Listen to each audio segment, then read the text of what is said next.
여러분, 만약 지금 이 순간 내가 죽게 된다면 천국에 들어갈 확신이 있습니까? 하나님께서 지금 바로 나의 생명을 거두어 간다면 하나님의 나라에 들어갈 확신이 있으십니까? 이 질문은 가장 심플하면서 명확히 현재 내가 구원받은 자임을 알 수 있는 질문입니다. 만약 이 질문을 지금 저에게 물어보신다면 저는 천국을 가는 확실한 믿음이 있습니다, 이렇게 고백할 것입니다. 여러분들은 교회에 다니는 목적이 무엇입니까? 이곳에 와서 말씀을 듣고 공동체에 모여 기도하고 나누는 이유가 무엇입니까? 바로 죄와 구원의 문제입니다. 사람은 죽을 때 늦게까지 열려있는 기관이 바로 귀입니다. 하나님께서 우리가 죽기 전, 기회가 끝나기 전에 예수님을 믿어 구원의 확신을 얻고 천국에 들어가 우리와 영원히 함께 하시기를 원하시기 때문에 마지막까지 길을 열어 듣게 하여 주십니다. 로마서 10장 17절에서 이렇게 이야기합니다. 그러므로 믿음은 들음에서 나며 들음은 그리스도의 말씀으로 말미암았느니라. 아멘. 그래서 이 예배드리는 자리는 예수 그리스도의 진리의 말씀이 선포되는 자리, 성령님의 충만하심으로 예수님을 만나는 자리, 구약에서부터 약속하신 하나님의 언약이 성취되는 자리입니다. 지금 이 시간 그리고 앞으로 모든 예배 가운데 성도님들의 영의 눈이 떠지고 귀가 열려 구원의 확신을 얻는 시간이 되기를 간절히 축복합니다. 우리가 교회를 다니며 가장 많이 듣는 이야기가 바로 죄에 대한 이야기입니다. 그렇기 때문에 이 죄에 대해서 대수롭지 않게 생각하고 넘기고 아예 생각조차 하지 않는 사람들도 있을 것입니다. 그뿐만 아니라 이 문제가 해결되지 않고 교회를 다니게 된다면 이곳은 단지 친구를 만들고 같이 밥 먹고 교회에서 하는 크고 작은 행사를 통해 성취감과 만족감을 느끼며 지내는 사적 모임밖에 되지 않을 것입니다. 이 활동의 끝은 지옥입니다. 천국이 아닙니다. 그렇기 때문에 예수님의 복음을 전하는 말씀 선포를 우리가 듣고 하나님의 말씀을 매일같이 묵상해야 하며 믿음으로 기도해야 합니다. 성경에 보면 하나님은 죄를 미워하시는 것을 넘어서 증오하십니다. 왜냐하면 하나님과 죄는 같이 있을 수가 없기 때문입니다. 아담과 하와가 창세기 3장에 하나님 앞에 죄를 짓고 바로 천국인 에덴 동산에서 쫓겨나게 됩니다. 하나님께서 그들이 싫어서 쫓아낸 것이 아닙니다. 죄가 있는 상태에서 하나님을 만나게 된다면 우리는 죽을 수밖에 없기 때문입니다. 그렇기 때문에 하나님은 우리를 위해서 천국에서 우리를 쫓아내실 수밖에 없으셨습니다. 이렇게 우리의 죄로 말미암아 하나님께로 가는 길이 막혔습니다. 구약의 어떠한 제사로도, 구약의 어떠한 율법으로도 온전히 하나님의 계신 천국으로 갈 수 있는 방법이 없었습니다. 그런데 요한복음 14장 6절에 드디어 우리의 살 길이 열리게 됩니다. 예수님께서 이렇게 말씀하십니다. 예수께서 이르시되 내가 곧 길이요 진리요 생명이니 나로 맘지 않고서는 아버지께로 올 자가 없느니라. 예수님께서 이제 자기 자신이 곧 길이 된다라고 말씀하십니다. 그 죄로 말미암아 끊어진 하나님의 그 관계가 예수님의 십자가로 말미암아 연결이 되었습니다. 그것은 진리라고 말씀하십니다. 진리는 태초부터 지금까지 그리고 영원까지 변치 않는 것을 말씀합니다. 여러분, 그렇다면 다른 종교로 또한 어떠한 선행과 수행과 고행으로 구원받을 수 있다라고 생각하십니까? 성경에 보니 하나님께로 가는 길은 오직 예수 그리스도라고 말씀하십니다. 불교에는 구원이 있습니까? 유교에는 이슬람, 그리고 힌두교, 그리고 나 자신을 믿는 포스트 모더니즘 시대 가운데 구원이 있을 수 있습니까? 단 1%의 확률도 없습니다. 다른 곳에서 구원이 있다고 말하는 자, 세상 사람들이 보기에 아주 합리적입니다. 또한 이성적이고 사람들과 함께 살아갈 수 있는 관계적인 것처럼 보입니다. 이 논리의 핵심은 산의 정상에 오르기 위해서는 여러 가지 길이 있다라고 말합니다. 그중 하나가 기독교이고 불교이고 힌두교이고 이슬람일 수 있다. 그래서 하나가 되어야 한다. 그래서 종교 대통합을 이루어야 한다라고 말하고 있습니다. 여러분, 이 논리는 틀렸습니다. 좀 더 성경적으로 말하면 사탄의 소리입니다. 사탄이 가장 좋아하는 소리이며 우리 자신과 함께 지옥으로 끌고 가려는 악한 영의 소리입니다. 하나님께로 가는 길은 오직 하나, 예수 그리스도입니다. 오늘 말씀 사도행전 4장 12절 말씀에 성령으로 충만한 베드로가 이렇게 선포합니다. 다른 이로서는 구원을 받을 수 없나니 천하 사람 중에 구원을 받을 만한 다른 이름을 우리에게 주신 일이 없음이라 하였더라.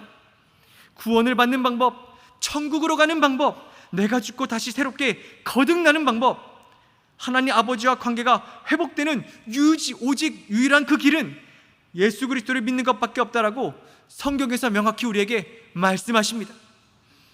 사람들이 이러한 생각을 하는 우리를 배타적이라고 말합니다. 도저히 대화가 안 된다는 프레임을 씌우며 우리를 손가락질합니다. 그러나 여러분, 예수님을 만난 자는 이러한 말에 흔들릴 수가 없습니다. 예수님을 따르는 자, 이러한 말에 내 생각을 이 세상 논리에 희석시켜 성경과 다르게 말할 수가 없습니다. 예수님을 만나 천국의 은혜를 경험한 자, 하나님이 통치하시고 예수 그리스도의 찬양이 울려 퍼지는 기쁨과 생명과 은혜가 넘치는 이 예배의 자리를 절대로 포기할 수가 없습니다. 여러분, 그렇기 때문에 예수 그리스도의 십자가와 그 흘린 보배 피를 믿음으로 함께 고백하며 예배드리는 우리 모두가 되었으면 좋겠습니다. 왜 그럼 도대체 예수님의 십자가 무엇이길래 우리를 죄에서 구원하는 능력이 있을까? 함께 알아보아야 합니다.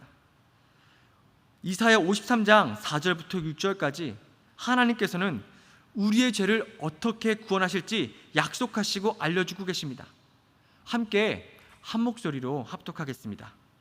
그는 실로 우리의 질고를 지고 우리의 슬픔을 당하였거늘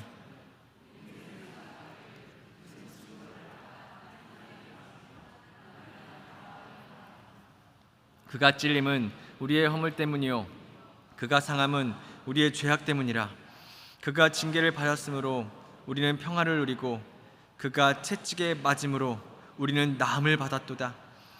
우리는 다 양 같아서 그릇 행하여 각기 제 길로 갔거늘 여호와께서는 우리 모두의 죄악을 그에게 담당시키셨도다. 아멘.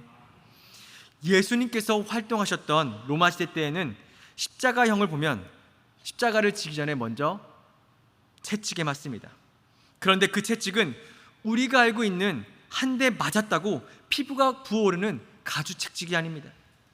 로마의 채찍은 길게 따은 가죽으로 되어 있는데 그 안에는 납조각과 동물의 뼈조각이 갈고리처럼 박혀 있습니다. 채찍을 한번 휘두르면 그 채찍이 온몸에 감깁니다. 그리고 납과 동물의 뼈로 만든 갈고리가 살을 파고들어 뼈에 박히게 됩니다. 그리고 다시 힘을 주어 그 채찍을 빼는 동작을 하는데 그때에 살점과 가죽이 뜯겨져 나가고 뼈가 으스러집니다. 그것을 어깨와 등과 엉덩이와 다리 모든 부분에 채찍질을 합니다. 그때 예수님의 살점은 떨어져 덜렁거렸을 것이며 뼈가 부러지고 깨져 걷지 못하는 상태, 다시 말해서 반송작이 된 상태로 십자가에 달리셨습니다. 달리신 이후에도 확실하게 우리의 죄악을 용서해 주시기 위해서 십자가에서 7마디를 더 하십니다. 여러분들이 생각하시기에 예수님이 십자가에서 아버지 저들의 죄를 사하여 주시옵소서 이렇게 말씀하셨을 때 모든 사람이 듣도록 큰 소리로 외쳤을 것 같았습니까? 십자가에 달리면 횡격막이 눌립니다. 횡격막이 눌리게 되면 숨을 쉴 수가 없습니다. 특히 십자가에 수직으로 달리면 횡격막이 숨을 들이쉬는 상태로 유지되기 때문에 숨을 내쉬기 위해서는 못에 박힌 그 발에 힘을 주어서 몸을 세워야 합니다. 말을 하기 위해서 숨을 들이마셔야 하는데 그리고 내셔야 하는데 예수님께서는 우리의 죄를 사하시려고 그 십자가에서 온 힘을 다해서 모든 힘을 짜내서 작은 소리로 이렇게 이야기하십니다. 저들의 죄를 사하여 주시옵소서. 죄 없으신 예수님께서 죽으심으로 죄 덩어리인 그 죄로 말미암아 천국으로 갈 수 없는 우리들을 구원하여 주셨고 마지막에 다 이루셨다 말씀하심으로 우리의 죄악이 씻김받게 됩니다. 왜 십자가에 능력이 있느냐? 죄 없는 그리스도가 우리를 위해 죽으셨다는 사실을 믿음으로 말미암아 우리의 모든 죄가 사함을 받았고 다시 천국으로 갈 수 있는 거듭난 사람이 되었기 때문입니다. 그러므로 이제 그리스도 예수 안에 있는 자에게 결코 정죄함이 없나니 이는 그리스도 예수 안에 있는 생명의 성령의 법이 죄와 사망의 법에서 나를 해방하였습니다. 이 말씀은 죽을 때까지 우리 영혼 가운데 새겨야 할 변치 않는 진리요 하나님의 복음입니다. 그럼 이 복음을 어떻게 우리가 믿을 수 있습니까? 이 부분도 성경에 나와 있습니다. 오순절 성령 강림으로 인해 제자들이 완전히 변하게 되었습니다. 사실 제자들은 3년 동안 예수님을 바로 옆에서 따라다녔지만 예수님께서 무엇을 말씀하셨는지, 그 표적과 기적이 무엇을 말씀하셨는지 전혀 깨닫지 못했습니다. 도리어 말씀도 뛰어나시고 능력도 있으신 이러한 예수님을 따라다니면 나 자신이 이 세상에서 높아질 거라고 생각을 하였습니다. 이후에 예수님께서 채찍이 맞으시고 십자가에 달려 죽으셨지만 제자들은 그 의미를 몰랐습니다. 또한 예수님께서 부활하신 모습을 그들에게 보이셨는데도 불구하고 마지막까지 제자들은 그 의미를 온전히 깨닫지 못하였습니다. 그런데 사도행전 2장, 예수님께서 약속하신 그 성령님이 그들 머리 위에 임하기 시작하자 그들은 완벽하게 변화되었습니다. 여러분, 우리가 이 세상에서 구원의 확신을 받고 예수님의 십자가의 부활의 능력으로 담대히 살아갈 수 있도록 그 능력을 받는 것은 바로 성령님 때문입니다.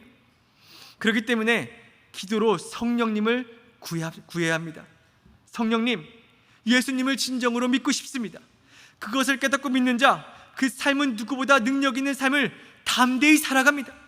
왜냐하면 공중 권세 잡고 있는 사탄을 이기셨고 죽음도 이기신 만왕의 왕이신 예수 그리스도가 나를 이끄시는 삶의 주인이 되시고 나의 삶을 붙들고 계시기 때문입니다. 여러분, 이러한 성령님을 구하는 방법은 오직 기도밖에 없습니다. 기도하는 자리를 사수하십시오. 성령 충만을 간구하며 기도하는 자리를 찾아가십시오. 그 자리에서 하나님께서 역사하십니다. 참 생명이신 예수님께 나를 만나달라고 간구하십시오. 그곳에서 하나님께서 우리를 만나주실 것입니다. 구하라, 그리하면 너희에게 주실 것이요, 찾으라, 그리면 찾아낼 것이요, 문을 두드리라, 그러면 너희에게 열릴 것이니 구하는 이마다 받을 것이요, 찾는 이는 찾아낼 것이요, 두드리는 이에게는 열릴 것이니 너희가 할지라도 좋은 것을 자식에게 줄 알거든 하물며 너희 하나님 하늘 아버지께서는 구하는 자에게 성령을 주시지 아니하겠느냐.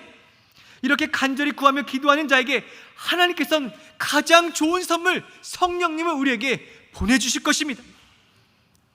기도로 성령 충만함을 받은 베드로가 나를 죽이려 달려오는 관리들과 장로들과 서기관들에게 담대히 선포합니다. 오늘 말씀 사도행전 4장 12절 말씀을 우리 함께 선포하겠습니다. 다른 이로서는 구원을 받을 수 없나니 천하 사람 중에 구원을 받은 다른 이름을 우리에게 주신 일이 없음이라 하였더라. 아멘. 구원은 오직 예수님에게만 있습니다. 말씀을 마무리하겠습니다. 6년 전 제 아내가 첫째 성령이를 뱃속에 임신하게 되었을 때 저는 너무나 기뻤습니다. 이후 산부인과에서 여러 가지 검사를 받게 되었는데 초음파로 아기 얼굴이 어떻게 생겼는지 사진을 찍게 되었습니다. 처음에는 그 모습이 명확하진 않지만 아기가 뱃속에서 나올 때쯤 입체 초음파로 자세하게 아이의 눈과 코와 입을 보며 아이가 아빠를 닮았는지 얼마나 닮았는지 자세히 알 수가 있었습니다. 저는 출사 전까지 산부인과에서 찍어준 그 사진과 영상을 계속 돌려보며 기쁜 마음으로 아이를 기다렸습니다. 아이가 태어나게 되었고 저는 실제로 그 아이의 얼굴과 코와 눈과 입을 보게 되었습니다. 그 이후로 출산 전 산부인과에서 입체 초음파로 자세하게 아이의 얼굴을 찍었던 사진과 그 영상들을 단 한 번도 보지 않게 되었습니다. 왜냐하면 진짜 아이를 제 눈앞에 보았기 때문입니다. 진짜를 만나게 되면 더 이상 남들이 찍어준 사진은 필요가 없습니다. 또한 이 모습 저 모습 자세히 찍어준 영상들도 더 이상 눈에 들어오지 않습니다. 왜냐하면 내 눈앞에 지금 손으로 만져지고 눈으로 보여지고 안을 수 있는 아이가 있기 때문입니다. 예수님의 이야기가 처음에는 사진과 같이 남들이 말해주는 이야기로 또는 단지 성경에 적혀있는 글로 들려올 때가 있습니다. 하지만 성령으로 말미암아 예수님을 인격적으로 만나는 그 순간 측량할 수 없는 기쁨과 감사와 감격과 구원의 확신이 내 영혼 가운데 새겨지게 됩니다. 예수님을 만나는 그때 내 인생 전부가 변화됩니다. 내 삶의 중심도 바뀝니다. 삶에 희망이 없던 자는 소망이 생기며 내 입술도 내 생각도 내 행동도 모두 변화가 됩니다.